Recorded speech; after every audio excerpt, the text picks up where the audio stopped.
Guys, कैसे हैं आप सब। आशा करता हूँ आप सबकी पढ़ाई बहुत ही अच्छे से चल रही होगी। अपने पिछले कुछ वीडियो में मेरा सिर्फ और सिर्फ एक ही इंटेंशन रहा है कि अकाउंटेंसी के हर एक कॉन्सेप्ट को मैं इतने आसान तरीके से आपको समझा दूं कि आपके मन से अकाउंटेंसी का डर हट जाए। आप सब लोगों ने मुझे बहुत ही प्यार दिया और आशा करता हूँ ऐसे और प्यार आपका मुझे मिलता रहेगा। आप में से कई बच्चों का मुझे मैसेज आया जिसमें उन्होंने हमसे रिक्वेस्ट किया कि सर अकाउंटिंग इक्वेशन के टॉपिक के ऊपर एक वीडियो चाहिए। आज हम उसी कॉन्सेप्ट के ऊपर एक वीडियो लेकर आए हैं। आज का हमारा टॉपिक का नाम है अकाउंटिंग इक्वेशन। जी हाँ, क्लास 11 का वो चैप्टर जो हमारी प्रैक्टिकली में सबसे पहले पढ़ाया जाता है। ये एक बहुत ही आसान टॉपिक है और इसको करना बहुत ही इजी है। बगैर किसी देरी के आइए शुरू करते हैं अकाउंटिंग इक्वेशन। अकाउंटिंग इक्वेशन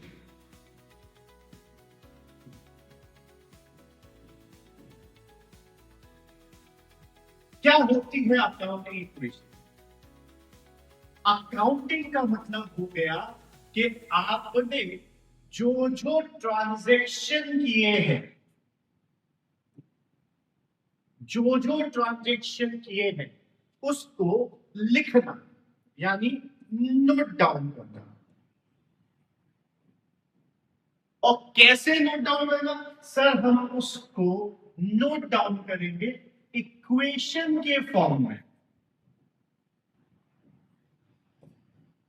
यानी अकाउंटिंग का मतलब सिंपल है कि ट्रांजैक्शन की लिखाई करना, और इक्वेशन का मतलब है कि उस ट्रांजैक्शन को इक्वेशन के फॉर्म में लिख देना। हम सब जानते हैं कि हम फॉलो करते हैं dual aspect accounting. Dual aspect accounting, that is double entry system या डुअलिटी कॉन्सेप्ट। क्या कहते हैं डुअलिटी कॉन्सेप्ट? कि सर हम कोई भी ट्रांजैक्शन अगर करेंगे तो उसका इंपैक्ट कम से कम दो जगह होना चाहिए।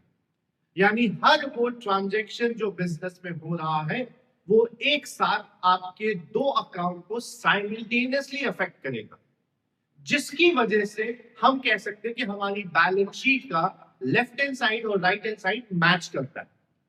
अब उसी चीज को हम लोग इक्वेशन फॉर्म में लिखते हैं।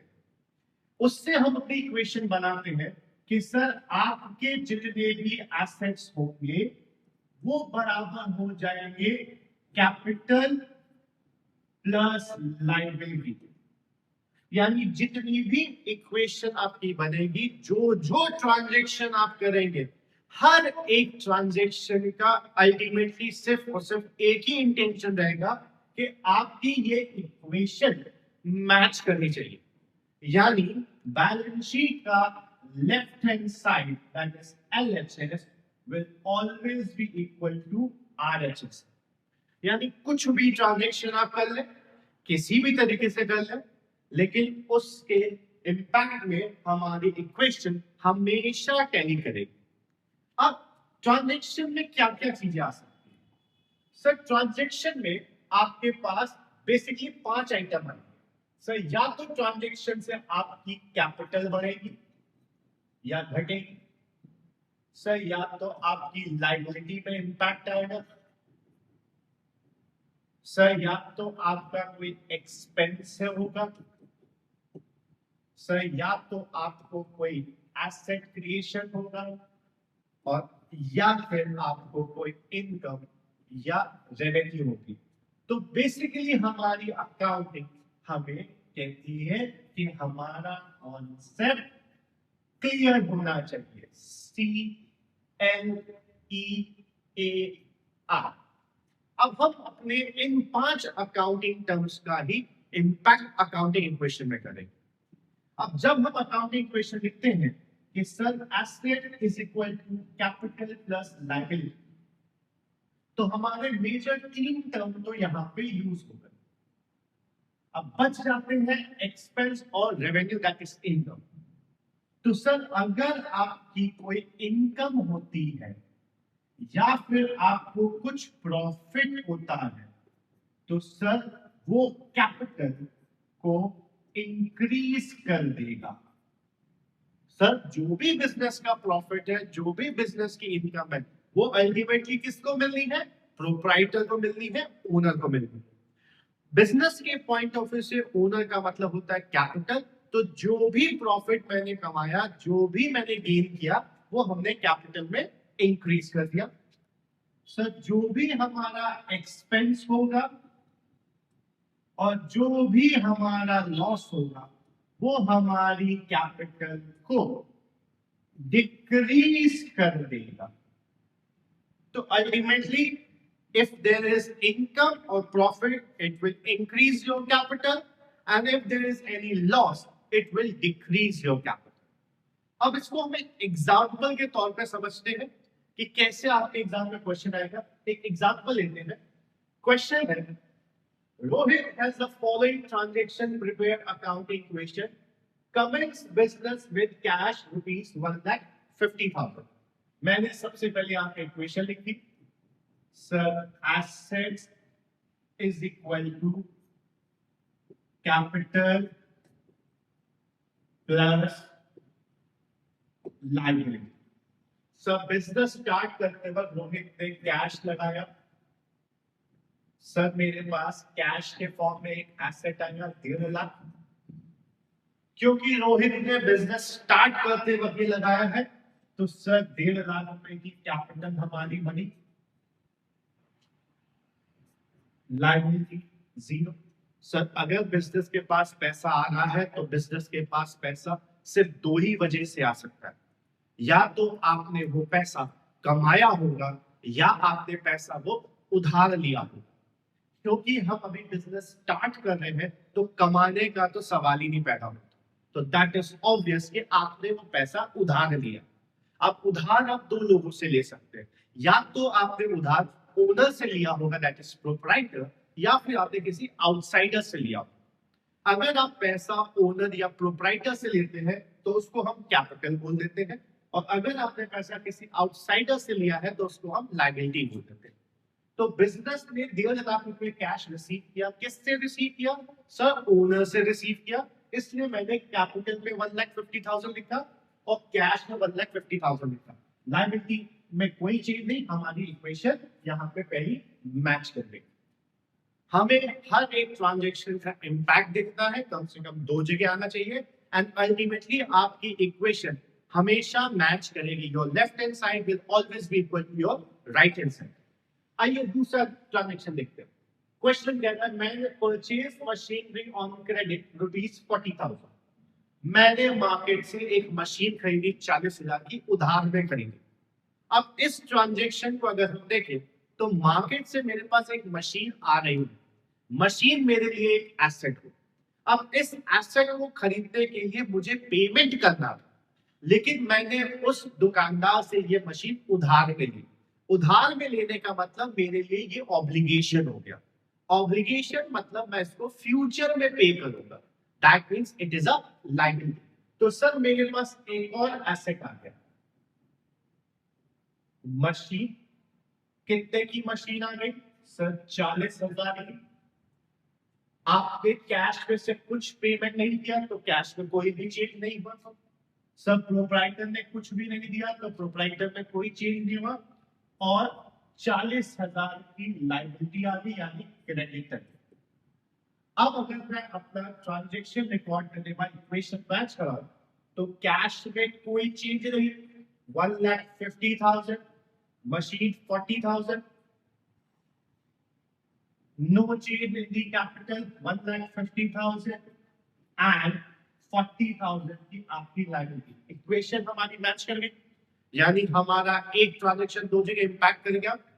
हमारा assets is equal to capital plus liability हो गया। आशा करता हूं आपको ये बहुत आसान लग रहा होगा। आइए नेक्स्ट ट्रांजैक्शन पढ़ते हैं। Purchase goods for cash ₹20,000। मैं फिर से मार्केट गया, मार्केट से मैंने गुड्स खरीदे, यानी स्टॉक खरीदा, 20,000 रुपीज की पेमेंट की और स्टॉक लेकर आ गया।